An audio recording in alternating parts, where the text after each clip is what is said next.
अस्सलाम वालेकुम first year बेटे open your biology book chapter 5 बेटे हमने स्टार्ट किया था that is about bioenergetics. ठीक है, लास्ट लेक्चर में मैंने आपको energy currency of the cell that is ATP जो है वो पढ़ाई थी। What is ATP? ATP abbreviation है एडेनिन ट्राईफॉस्फेट की। इसको हमने डिटेल से पढ़ा था। इसकी डिफरेंट जो फॉर्म्स हैं जैसे एएमपी है, एडीपी है, बेटे वो सारी डिटेल से पढ़ाई थी। एटीपी का स्ट्रक्चर किस तरह का है वो सारा हमने देखा था। आज हम अपना नेक्स्ट टॉपिक जो कि इस चैप्टर का सबसे इम्पोर्टेंट टॉपिक है और तकरीबन सारा चैप्टर ही फोटोसिंथेसिस ही से जो है रिलेट है। इसके अंदर जितने डिफरेंट टाइप के प्रोसेस हैं वो सारे वन बाय वन जो है वो इस हम पढ़ेंगे। ठीक है, वेरी वेरी वेरी इंपॉर्टेंट। यहाँ से जो है क्वेश्चन आने ही आने हैं, मस्ट आने हैं बेटे। एक दो क्वेश्चन तो इसमें से आते ही हैं। फोटोसिंथेसिस से आप लोग सब फैमिलियर हो। क्लास 5 ही से हम लोग जो है छोटा सा साइंस में क्वेश्चन पढ़ना शुरू कर देते हैं। What is photosynthesis? 6, 7, 8 में आहिस्ता आहिस्ता वो चीज़ बढ़ती रहती है। 9th में आप लोगों ने अच्छा खासा फोटोसिंथेसिस पढ़ा। 9th क्लास में बेटे आप उसका लाइट रिएक्शन डार्क रिएक्शन जो है वो पढ़ के आए हो। लेकिन अब now you are in class first year में फोटोसिंथेसिस बेटे बहुत ज़्यादा यहाँ पे मतलब आपको ज़्यादा एक्सप्लेन फॉर्म में मिलता है, ज़्यादा बड़ा मिलता है। इसलिए मेरे लेक्चर को आपने ध्यान से सुनना है, इसको समझने की कोशिश करनी है। मैं कोशिश करूँगी कि छोटे छोटे टॉपिक्स में बना के जो है इनको मैं आप लोगों को समझा सकूँ। तो let's start with over today topic हमारा है आज का फोटोसिंथेसिस। बुक का पेज है आपका 142। आप लोग ओपन करें। टॉपिक हम लोग आज जो स्टार्ट करेंगे टॉपिक है 5.1 photosynthesis. Let's start with the reading, then इंशाल्लाह जो है इसको हम लोग समझते हैं। Photosynthesis involves the use of light energy that is absorbed and converted into chemical energy by photosynthetic pigment. Photosynthesis in plants can be summarized as C6O CO2 plus H2O plus light is equals to C6H12O6 plus oxygen plus water. Carbon dioxide, water, and light are the reactant, while glucose and oxygen are the product. Water appear on both sides of the equation because water is used as reactant in some reaction and released as product in other. However, there is no yet yield of water. Compensation point. Photosynthesis uses the products of respiration and respiration uses the product of photosynthesis. Photosynthesis occurs during daytime but respiration goes on day and night. During darkness, leaf and other part respire and utilize oxygen and release carbon dioxide at dawn and dusk when light intensity is low. The rate of photosynthesis and respiration may be equal for a short time. Thus, the oxygen released from the photosynthesis is equal to the amount required for cellular respiration. Also, the carbon dioxide released by respiration is just equal to the amount required for photosynthesizing cell. At this moment, there is no net gas exchange between leaves and atmosphere. This term as compensation point. At noon, when the light intensity increases, the rate of photosynthesis also increases. At this time, there is more requirement of carbon dioxide. Respiration alone cannot supply this carbon dioxide. Similarly, the oxygen produced during photosynthesis is more than the need of respiring cell. So, the result is a net release of oxygen coupled with the uptake of carbon dioxide. मैंने जो अभी topic reading किया है that is general introduction of photosynthesis. हमने photosynthesis क्या है उसकी जो मेन आउटलाइंस है बेटे वो मैंने सारी आपको रीडिंग करके दिखाई हैं। मेरी बात को बेटे आपने एक एक बात को गौर से सुनना है, उसको समझने की कोशिश करनी है। अगर हर चीज़ आप लोग साथ साथ समझ आते हो तो बेटे आपको ये टॉपिक बिल्कुल मुश्किल नहीं लगेगा। अगर नहीं समझोगे तो ये टॉपिक आपको कभी समझ नहीं आनी। हमने क्या पढ़ा, मैंने क्या टॉपिक रीडिंग किया? मैंने रीडिंग की फोटोसिंथेसिस की। What is photosynthesis? फोटोसिंथेसिस एक ऐसा प्रोसेस है, एक ऐसा अमल है जिसमें प्लांट जो हैं वो अपनी फूड बनाते हैं in the presence of sunlight and chlorophyll by using carbon dioxide and water. Plant दो चीज़ें यूज़ करते हैं, एक कार्बन डाइऑक्साइड और एक क्या, वाटर। ये दो चीज़ें यूज़ करते हैं किसकी मौजूदगी में, किसकी प्रेजेंस में? सनलाइट और क्लोरोफिल की प्रेजेंस में ये दोनों चीज़ें मिक्सअप होती हैं। दे आर रिएक्टेंट और प्लांट जो है अपनी फूड बनाते हैं in the form of glucose and oxygen. Glucose बनता है, ऑक्सीजन बनता है और साथ वाटर मालिक्यूल भी जो है वो बनते हैं और लार्ज अमाउंट ऑफ एनर्जी जो है इस प्रोसेस के दौरान रिलीज होती है। ठीक है, फोटोसिंथेसिस। अब क्या, अब देखो यहाँ पे इसकी समरी लिखी हुई है। ठीक है, अगर आप गौर करो, ये आपके स्क्रीन पे एक रिएक्शन नज़र आ रहा है, इस रिएक्शन को हम देखते हैं। ये है कार्बन डाइऑक्साइड, ये क्या है, वाटर। प्लांट कार्बन डाइऑक्साइड लेते हैं थ्रू लीव्स, पत्तों के ज़रिए पौधे जो हैं वो क्या करेंगे, कार्बन डाइऑक्साइड लेंगे। लीव्स के ऊपर स्टोमेटा बेटे प्रेजेंट होते हैं, उन स्टोमेटा जब ओपन होते हैं तो कार्बन डाइऑक्साइड स्टोमेटा के अंदर जाती है, यानी कि लीफ के अंदर चलेगी। ठीक है, कार्बन डाइऑक्साइड अंदर चलेगी। नेक्स्ट चीज़ आती है वाटर। वाटर क्या है, पानी। पानी प्लांट कैसे लेता है, प्लांट पानी लेता है सॉइल से, ज़मीन से। किसके ज़रिए, रूट्स के ज़रिए। रूट जो हैं वो वाटर को सक करते हैं और जाइलम वेदर रूट्स के अंदर प्रेजेंट होते हैं जो इस पानी को ऊपर लेके जाते हैं, कहाँ तक, लीव्स तक।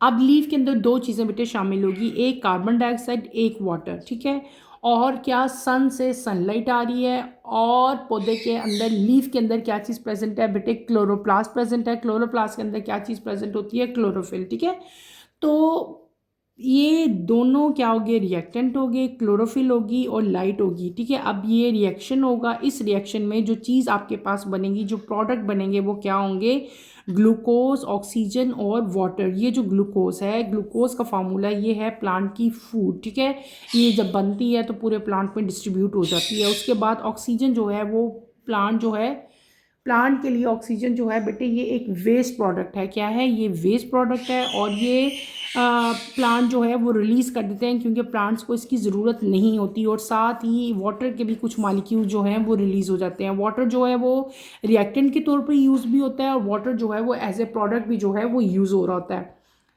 तो कार्बन डाइऑक्साइड, वाटर और लाइट जो है ये तीनों के तीनों जो है रिएक्टेंट हैं, ये कंबाइन होते हैं, क्या बनता है, ग्लूकोज बनता है और ऑक्सीजन एज ए प्रोडक्ट बनता है। वाटर जो है वो दोनों साइड पे हमें देखने को मिलता है, वाटर जो है रिएक्टेंट भी है और वाटर जो है एज ए प्रोडक्ट जो है रिलीज भी हो रहा है। यानी कि no net yield of water, हम ये नहीं कह सकते कि हमने कितना वाटर लॉस किया या कितना वाटर जो है वो कंज्यूम हुआ। There is no net yield of water. अच्छा, ये हमने क्या पढ़ लिया, हमने मेन डेफिनेशन पढ़ ली। मेन प्रोसेस जो है वो हमने सिर्फ और सिर्फ उसकी आउटलाइन पढ़ी है, दैट इज़ फोटोसिंथेसिस। के फोटोसिंथेसिस क्या है वो मैंने आपको रिएक्शन सारा बताया। और जब ये सारा रिएक्शन होता है तो इसमें एंड पे क्या है, लार्ज अमाउंट ऑफ एनर्जी भी रिलीज होती है। ठीक है, वो एनर्जी किस फॉर्म में होती है, that is in the form of ATP. ATP की फॉर्म में यहाँ पे जो है एनर्जी भी आपको देखने को मिलती है। ये तो हमें पता ही है ना कि एटीपी है और एडीपी। ठीक है, एटीपी अगर ब्रेक डाउन होगा तो किस में कन्वर्ट होगा, एडीपी में। एडीपी के अंदर दोबारा अगर हम लोग फॉस्फेट आइन जो है उसमें ऐड अप कर देंगे तो ये दोबारा किस में कन्वर्ट हो जाएगा, एटीपी में। एटीपी अगर ब्रेक होता है तो एक फॉस्फेट आइन निकल जाता है, कल हमने पढ़ा था, तो वो एडीपी में कन्वर्ट हो जाता है। एडीपी में दोबारा आप फॉस्फेट आइन को ऐड करोगे तो दोबारा ये किस में कन्वर्ट हो जाएगा, एटीपी में कन्वर्ट हो जाएगा।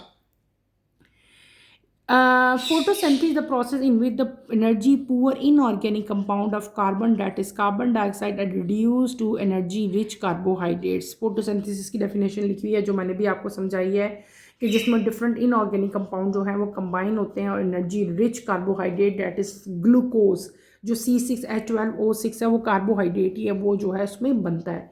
नेक्स्ट यहाँ पे एक बड़ा इंपॉर्टेंट पॉइंट है, बहुत इंपॉर्टेंट है, अपनी बुक में यहाँ पे लिख लो इसके साथ इंपॉर्टेंट। ठीक है, इसको हम लोग कहते हैं कंपेंसेशन पॉइंट। क्या कहते हैं, कंपेंसेशन। कंपेंसेशन पॉइंट है। कंपेंसेशन पॉइंट क्या है, समझो इसको, इसको अंडरलाइन कर लो, ये बड़ा इंपॉर्टेंट है। ये मतलब नो डाउट ये कलर्ड में लिखा है, आपकी बुक की उस राइटिंग में नहीं लिखा हुआ है, लेकिन ये इंपॉर्टेंट है, आपके पेपर में आ सकता है। कंपेंसेशन पॉइंट, फोटोसिंथेसिस बेटे प्रोडक्ट्स यूज़ करती है रिस्पायरेशन के, और रिस्पायरेशन यूज़ करता है किसके, प्रोडक्ट फोटोसिंथेसिस के। रिस्पायरेशन और फोटोसिंथेसिस दोनों ऑपोजिट हैं। ठीक है, जो रिएक्टेंट रिस्पायरेशन के हैं ना वो उसके प्रोडक्ट्स हैं, जो फोटोसिंथेसिस के प्रोडक्ट्स हैं वो रिस्पायरेशन के रिएक्टेंट होते हैं। ठीक है, यानी कि जो फोटोसिंथेसिस का रिएक्शन हमने ऊपर पढ़ा है ना, इसी रिएक्शन को अगर रिवर्स कर देना, ये एरो इस साइड पे अगर मैं लगा दूं तो उस प्रोसेस को हम लोग क्या कहेंगे, that is known as respiration.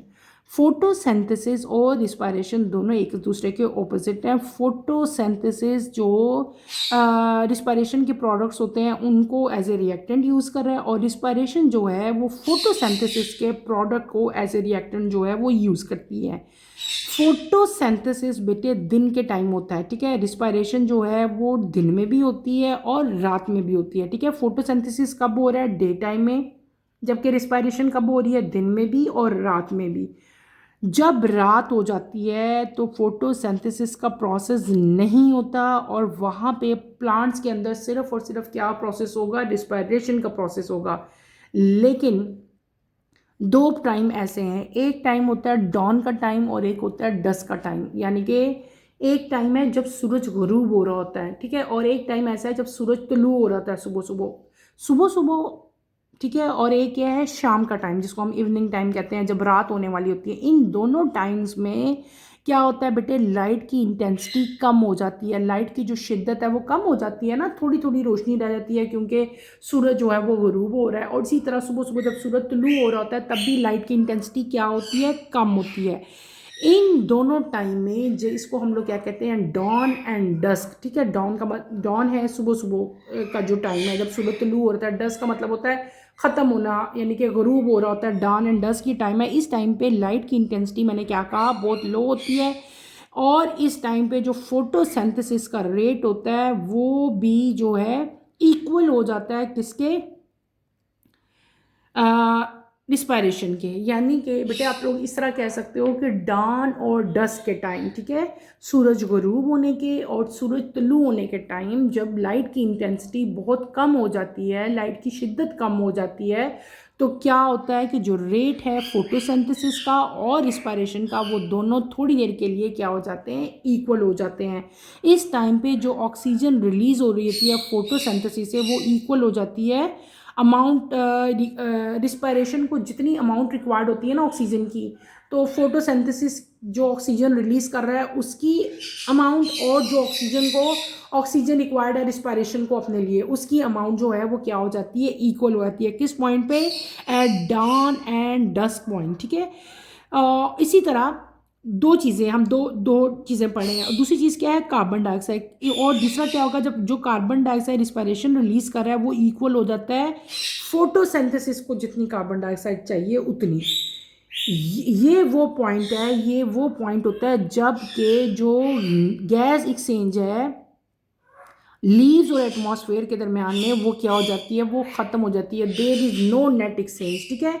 ये पॉइंट, इस पॉइंट को हम लोग क्या कहते हैं? This point is known as compensation point. इसको आप लोगों ने अंडरलाइन कर लेना है। दोबारा एक दफ़ा बता देती हूँ, हमने क्या पढ़ा? हमने पढ़ा कंपेंसेशन पॉइंट। कंपेंसेशन पॉइंट क्या मैंने पढ़ा दिया? मैंने आपको बताया कि बेटे दो टाइम है।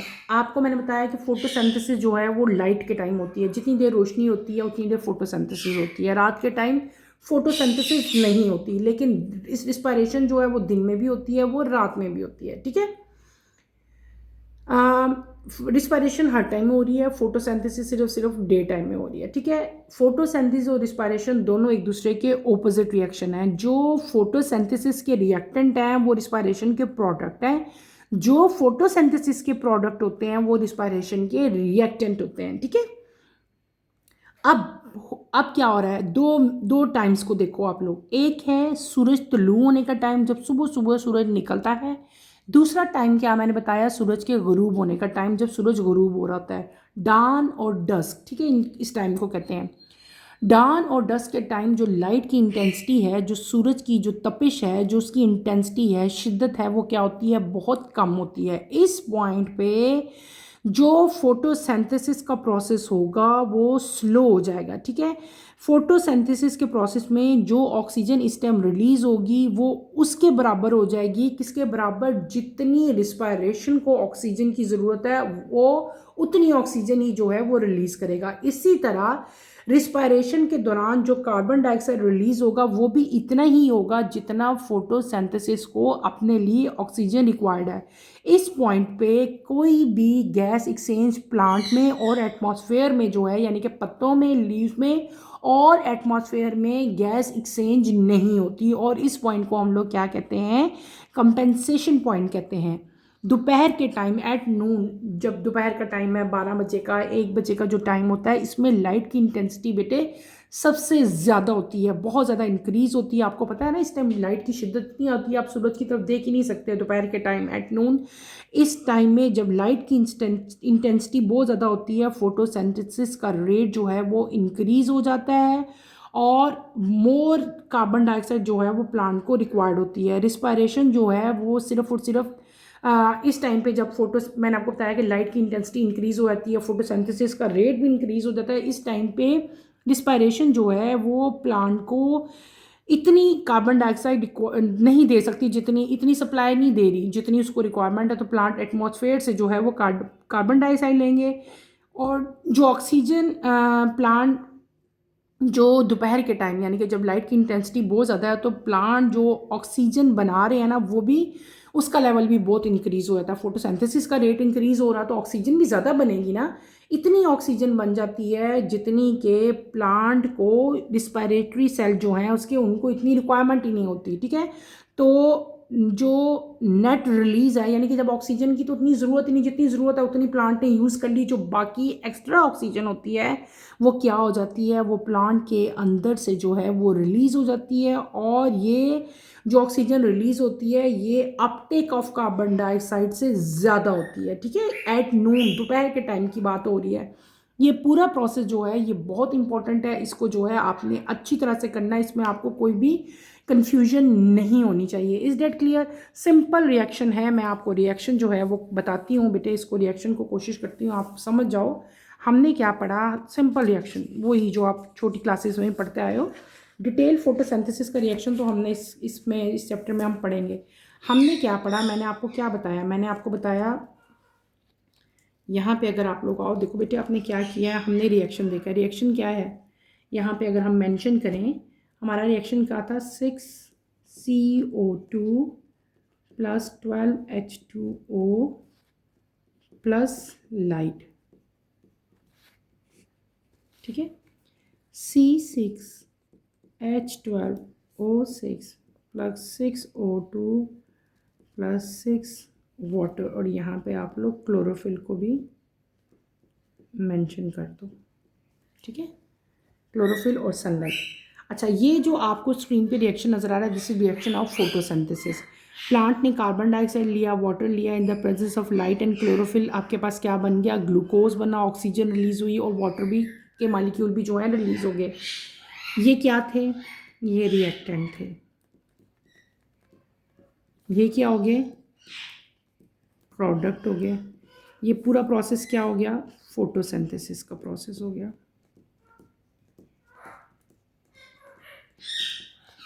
अब ये प्रोडक्ट को मैं रिएक्टेंट बना लेती हूँ। C6H12O6 plus 6O2 plus 6H2O, और ये जो रिएक्टेंट हैं ये क्या किस में कन्वर्ट हो जाए? प्रोडक्ट में। ठीक है, ये जो आपके पास अब बन जाएगा इसको हम लोग क्या कहेंगे? This is known as respiration. Clear? समझ आ गई?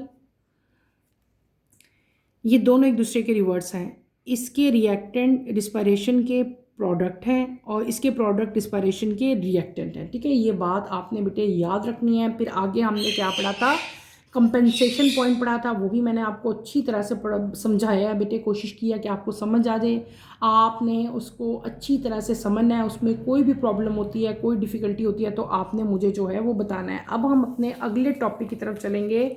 अगला टॉपिक हमें क्या दिया गया है? हमें दिया गया है, हमने फोटोसिंथेसिस पढ़ ली, मेन जो उसकी हेडिंग थी, मेन उसकी आप कह लो प्रोसेस क्या था, उसका जो है इक्वेशन क्या थी वो हमने पढ़ ली। उसके बाद हमने क्या पढ़ा? कंपेंसेशन पॉइंट पढ़ लिया। अब हम चलेंगे रोल ऑफ लाइट, यानी कि फोटोसिंथेसिस के प्रोसेस में लाइट का जो है बेटे वो क्या रोल है वो हमने जो है वो स्टडी करना है।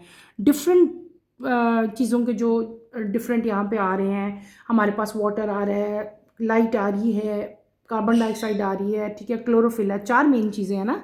जो फोटोसिंथेसिस के प्रोसेस के लिए रिक्वायर्ड होती हैं बेटे, कौन कौन सी हैं? कार्बन डाइऑक्साइड है, वाटर है, लाइट है और क्लोरोफिल है। इन सब का वन बाय वन जो है हम लोग रोल जो है वो स्टडी करेंगे फोटोसिंथेसिस में, इनका क्या रोल है। तो पहला रोल जो हम पढ़ेंगे that is role of light. Light plays a crucial role in photosynthesis, providing the energy required to drive the chemical reaction that transfers simple molecule into complex organic molecules, compounds. Light energy is absorbed by chlorophyll. The absorbed light energy is converted into chemical energy, which in turn stored in organic compound in the form of carbon hydrogen bond energy. It happens like this. What is the role of light? Light जो है बेटे बहुत ज़्यादा important role play करती है पूरे के पूरे प्रोसेस। कौन सा प्रोसेस? फोटोसिंथेसिस में। लाइट एनर्जी कहाँ से हमें मिलती है? सनलाइट से। सनलाइट की एनर्जी जो है वो कन्वर्ट होती है किस में? इनटू, यानी कि लाइट एनर्जी है ना, जो सन की एनर्जी है उस एनर्जी को हम लोग क्या कहते हैं? Light energy. ड्यूरिंग फोटोसिंथेसिस यही लाइट एनर्जी कन्वर्ट होती है इनटू केमिकल एनर्जी। किस में? केमिकल एनर्जी में। और ये प्लांट्स के अंदर स्टोर हो जाती है in the form of carbon hydrogen bond energy. ठीक है, कार्बन हाइड्रोजन बॉन्ड एनर्जी में। और यहाँ पे क्या हो रहा है? सिंपल जो है वो रिएक्शंस हो रहे हैं, ठीक है, in the presence of sunlight. Sunlight से जो है सनलाइट कन्वर्ट हो रही है केमिकल एनर्जी में। और ये सारा प्रोसेस कहाँ होता है बेटे? ये प्रोसेस हो रहा होता है क्लोरोफिल के अंदर। ठीक है, और ये डिटेल प्रोसेस हम लोग पढ़ेंगे। हम पढ़ रहे हैं रोल किसका? लाइट का। उसमें आगे आपके पास कैसे, मतलब ये जो लाइट है, जो लाइट एब्जॉर्ब हो रही है, ये कन्वर्ट हो रही है इनटू केमिकल एनर्जी। कैसे हो रही है बेटे? ये हो रही है in the form of action spectrum. In the form of action spectrum. What is action spectrum? Photosynthetic pigment absorb different wavelength of light at different rate. Moreover, the different wavelengths are also differently effective in photosynthesis. The effectiveness of different wavelength of light is determined in terms of action spectrum. For getting action spectrum of light, a plant is illuminated with different color of light one by one. While providing each color, the rate of photosynthesis is measured by measuring the amount of oxygen emitted from leaves. The data is plotted in a graph called action spectrum. The first action spectrum was made by a German geologist T.W. Engelmann in 1883. Engelmann, sorry. He worked on the photosynthetic pigment of Spirogyra. Yes, Spirogyra भी आप लोग कह सकते हो. When the cell of the filament of Spirogyra were illuminated with different wavelength of light, maximum photosynthesis occurred in the cell which received blue and red spectrum of light. So maximum oxygen was emitted from these cells. मैंने आपको क्या कहा कि photosynthesis के दौरान different type के जो molecules हैं वो उनका डिफरेंट टाइप का रोल है। सबसे पहला रोल हमने किसका पढ़ रहे हैं? हम लोग पढ़ रहे हैं लाइट का रोल।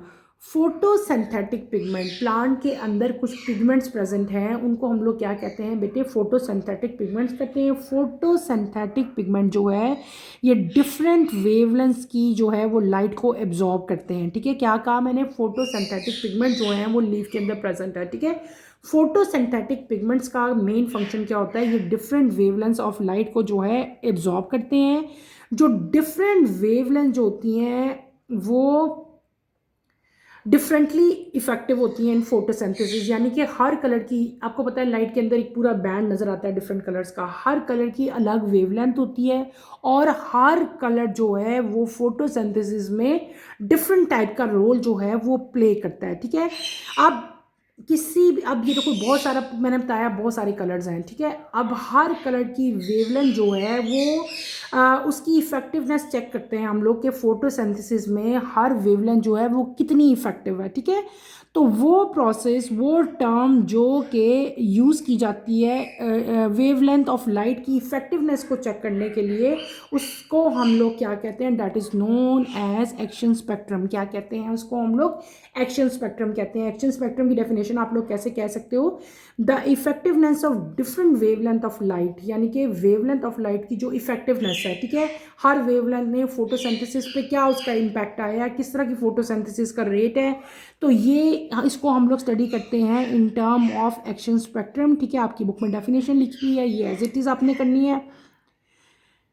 अगर एक्शन जो स्पेक्ट्रम ऑफ लाइट है, जो पूरा बैंड ऑफ कलर है, उसका एक्शन हमने देखना हो तो हम क्या करते हैं, प्लांट को डिफरेंट कलर्स ऑफ लाइट से वन बाय वन जो है एलुमिनेट किया जाता है और हर कलर जो है वो प्रोवाइड किया जाता है। अब हर कलर का जो रेट ऑफ फोटोसिंथेसिस है बेटे वो चेक किया जाता है। वो किस तरह चेक करेंगे, हम लोग चेक करेंगे कि जब फोटोसिंथेसिस का प्रोसेस होता है, जब फोटोसिंथेसिस का प्रोसेस होता है तो क्या रिलीज होता है, ऑक्सीजन रिलीज होती है। ठीक है, आपने हमने अभी पढ़ा था कि एट नून दोपहर के टाइम फोटोसिंथेसिस जो है बहुत ज़्यादा राइज हो जाती है और उस टाइम पे ऑक्सीजन का जो ऑक्सीजन रिलीज होती है उसका रेट भी बहुत ज़्यादा हो जाता है। अभी मैंने पढ़ाया था ना।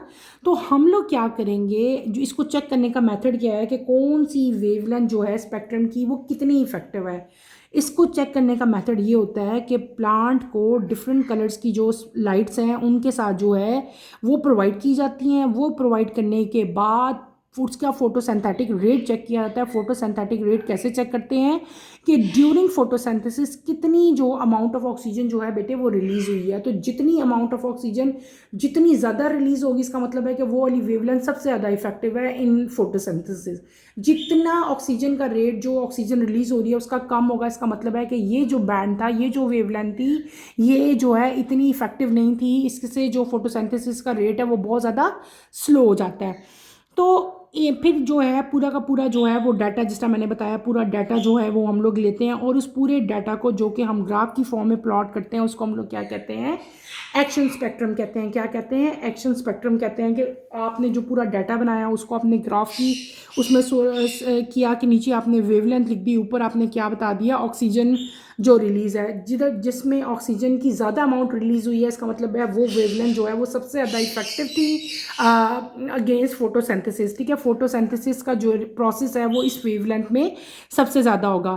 फर्स्ट एक्शन जो स्पेक्ट्रम है, जो सबसे पहले एक्शन स्पेक्ट्रम बनाया गया था वो एक मतलब जो ग्राफ प्लॉट किया था, जो सारा ये प्रोसेस किया था, वो एक जर्मन बायोलॉजिस्ट था जिसका नाम था T.W. एंगलमैन। ठीक है, इसने 1883 में जो है action spectrum, first action spectrum जो है बनाया था।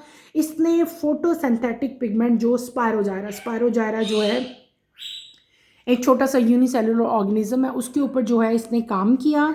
उसने स्पायरोजायरा की एक फिलामेंट को डिफरेंट वेवलेंथ्स ऑफ लाइट से एलुमिनेट किया मैक्सिमम। उसने फिर चेक किए डिफरेंट वेवलेंथ्स प्रोवाइड की स्पायरोजायरा को, फिर उसने उनका चेक किया और उसने देखा कि मैक्सिमम फोटोसिंथेसिस जो है वो कौन सी वेवलेंथ एब्जॉर्ब कर रहा है। ठीक है, उसने जब ऑब्ज़र्व किया तो उसने देखा कि मैक्सिमम ऑक्सीजन जो है वो ब्लू और रेड स्पेक्ट्रम जो है वो एब्जॉर्ब करते हैं। मैक्सिमम ऑक्सीजन यानी कि मैक्सिमम ऑक्सीजन रिलीज़ हुई ना, जब ऑक्सीजन का लेवल ही चेक करना था ना कि कौन सी फोटोसिंथेसिस जब हो रही है, एक वेवलेंथ प्रोवाइड की, रेड की, ब्लू की, ग्रीन की। ठीक है, डिफरेंट वेवलेंथ्स प्रोवाइड की। फिर उसने सबका जो है वो रेट चेक किया, किसका ऑक्सीजन जो रिलीज़ हुई इसका रेट चेक किया।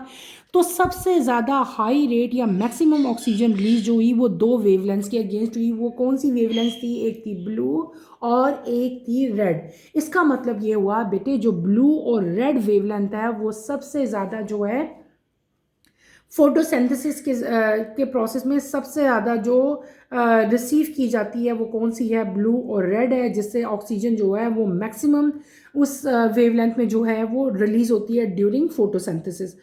तो आज के टॉपिक में बेटे मैंने आपको क्या पढ़ाया, हमने पढ़ा फोटोसिंथेसिस। फोटोसिंथेसिस क्या होती है उसका मैंने आपको डेफिनेशन बताई, देन उसका रिएक्शन हमने पढ़ा।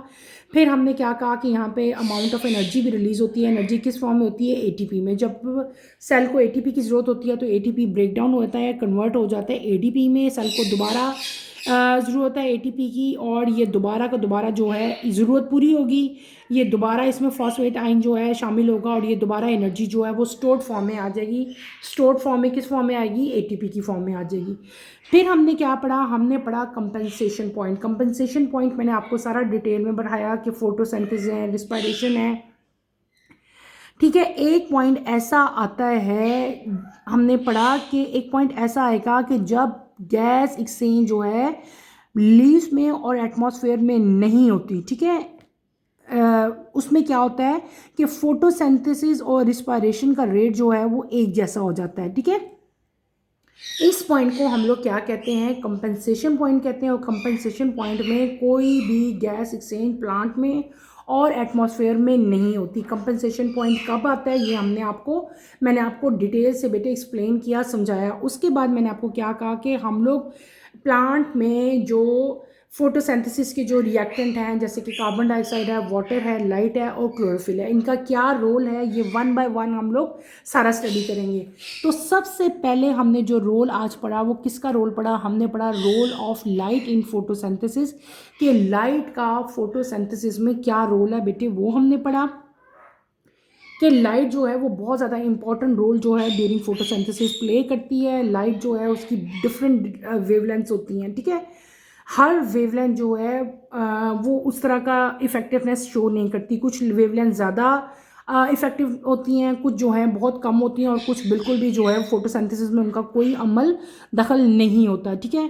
और इन द एंड हमने क्या पढ़ लिया कि जो इफ़ेक्टिवनेस होती है डिफरेंट वेवलेंथ की लाइट की, उसको हम लोग क्या कहते हैं, एक्शन स्पेक्ट्रम कहते हैं। और किसी भी वेवलेंथ को चेक करने का कि वेवलेंथ जो है वो फोटोसिंथेसिस में कितनी इफेक्टिव है, उसको हम लोग जो है एक्सपेरिमेंट्स करते हैं, ठीक है। प्लांट को जो है डिफरेंट टाइप की वेवलेंथ से जो है वो दी जाती हैं, और पूरा का पूरा जो है जो रिज़ल्ट हमारा आता है उसको हम लोग डाटा की फॉर्म में लेके आते हैं। उस डाटा को हम लोग क्या कहते हैं, एक्शन स्पेक्ट्रम कहते हैं। और जर्मन बायोलॉजिस्ट ने ये सारा एक्सपेरिमेंट किया था, और इन द एंड हमारे पास रिजल्ट क्या आ गया था कि ब्लू और रेड स्पेक्ट्रम ऑफ लाइट जो है वो सबसे ज़्यादा इफ़ेक्टिव होते हैं इन फोटोसिंथेसिस। तो बेटे यहीं तक का आज हमने पढ़ना था। इंशाल्लाह कमिंग लेक्चर में मैं रोल ऑफ कार्बन डाइऑक्साइड जो है कि फोटोसिंथेसिस के प्रोसेस में कार्बन डाइऑक्साइड का क्या रोल है वो मैं आपको डिटेल से पढ़ाऊँगी। कमिंग लेक्चर की नोटिफिकेशन के लिए आप चैनल को शेयर करो, लाइक करो और सब्सक्राइब करो। और यहीं पे मैं अपना टॉपिक ख़त्म करती हूँ। इंशाल्लाह कमिंग लेक्चर में आपसे दोबारा मुलाकात होगी। टिल देन अल्लाह हाफिज़ फर्स्ट ईयर, टेक केयर बेटे, अपना ख्याल रखिएगा।